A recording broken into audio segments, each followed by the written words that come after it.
They've been telling me that this is one of their favorite maps for CTF. Yeah, absolutely, Vaughn. This map is pretty much damn good for everything. I mean, it really is. I'm so pumped to get my hands on Black Ops 2 even more and play Cargo. I mean, it's always just the map I love to play every time I'm playing the game. So off the break, we'll take a look, see where the players are headed. Looks like 2 and 2 over towards the office side, and a little bit more on the right side there. But we'll jump on board with Gunshi. He's going to try and get this office control, which is pretty crucial. We're going to see some stuff tonight in Capture the Flag that you don't normally see. The competition players put a respawn timer in on Capture the Flag. Why is that, Hastro? Well, you always want to make sure that you're not getting cut off immediately when you pull a flag by somebody spawning with no respawn timer. And that's essentially the same thing in public games. You still get a respawn timer and you have a wave spawn delay, but we actually disable the wave spawn delay so that you don't have that 10, 15 second spawn in CTF. Back at the ranch, we've been playing this the same way the competition guys play it. Turned off the wave respawn timer, have it on a straight 7.5 spawn timer, and we really like it that way, and that's one of the great things. We can actually change this up. We'll get feedback from what the community is really liking, and we'll set it up that way. This is pretty close to how we have it in the public game right now. We'll see what happens. Got a couple of months to ship, but we really like to play it this way too. Now, one big thing that we need to talk about is the carryover score. Yeah. That you can actually take the combined score of the rounds now, and it's not, it automatically kind of carries it over for us. And it looks like we do have a flagpole though, Vaughn. We need to kind of jump on board. Both flags are out. One goes down right here, and let's see who has those flags. Looks like Big Timer is holding it for the North Americans. They still have control of it. And let's see if they can get on the board. It just goes down, and now as we swap around, the North Americans actually lose control of that flag, and they almost had that one to get going, but they just couldn't make it happen. And let's take a look here at the overhead yet again. We see Toby hanging around the middle of the map here.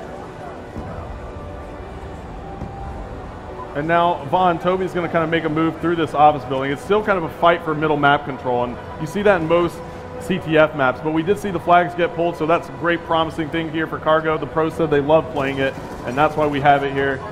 And look, we see a care package come down right there, looks like. I'm always super impressed by how these super competitive players position themselves around the map to just control the map at all times.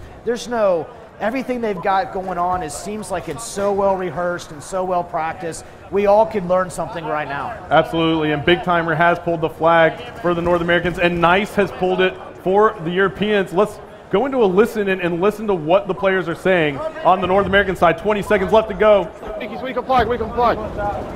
Flags, one shot, guns. One shot. Nice. Hold that. I'm with you. Oh, they're shocked over in our spawn or something. Don't let them get re. We're good. All right, good work. Dude, that was like really quick. How short of a round? There at the end of the round. It was just kind of so close, both teams pulling the flag. So we've seen a couple stalemates. Both flags being pulled out of the base, nobody can cap. That's going to happen at this highest competitive level. These are some very evenly skilled matches. Things are going to go. A single flag cap can be the difference between night and day. Yep, and here we go.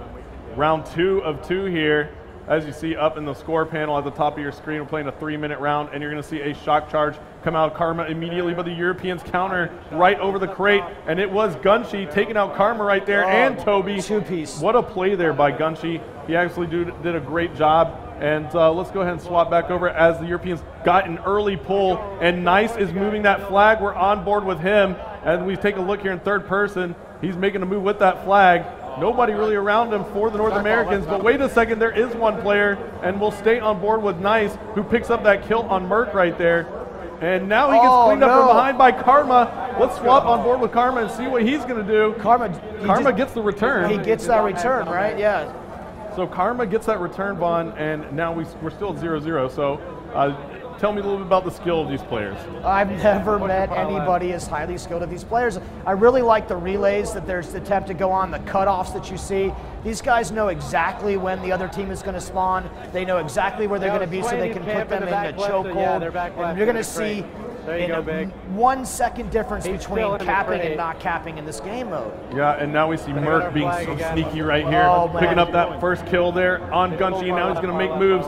the Europeans do have the flag pulled, and now it's up to Merck to get around here. He does pick up one more player, but there's somebody waiting for him. It was Swanee, and where is that flag right now? Oh, the Europeans almost have it. Oh, he's got some good It's going to be Raiden, and we're on board with Raiden. He still Here has comes that the flag cap right there. Oh, go. man, the dive to prone for the flag cap. And now Raiden immediately calling in a lightning strike as well, and that lightning strike picking up a kill there on Merck and Big Timer, and now we see that the Europeans have 4 down, and the Europeans are taking control now, Vaughn. 1 minute left to go. We're going to have to swap over to the North American side and listen in again and see if they can actually come back into this one. I'm just going to let it ride, and so everybody out there can listen in and see how these North Americans try and pick it back up. Okay, somewhere there, Big. What do you think about the cover? It's just shot. Stay alive, Ray. We have 45 seconds. Yes, we have 1 or 2 more. You can all shoot down the cover. We can do it. This one, I smoked it. They're on their flag. Oh, they are flag as well. They have our flag. No, there's 3 down. There's 3 down. I didn't see that. Well, there you have it. That's another flag cap right there. I am so fascinated by this game, I'm forgetting that we're supposed to be casting sometimes. No, well, I was just listening in. You know, I wanted to make sure that we got into that emotion of the North Americans as they were trying to come back and cap that flag. Yeah, well, you know what? Now, yeah, that's over now. The Europeans have woken up from their slumber and take a 2-0 victory over the North Americans here. And that's going to be all she wrote. As we take a look at the scoreboard here, you see Nice, Swanee, and Raiden all going massive for the Europeans. Yeah, you called it early on.